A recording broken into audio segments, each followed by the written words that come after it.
भैया थोड़ा आइए ना, इधर काम है, आइए ना। ए भाई तारा के बोला कि जाना। नहीं भैया, मैं आपको ही बुला रही हूँ। हमरा के?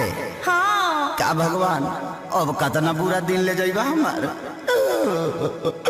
अब तनी आज पतल चलावे के पड़ता हमारा।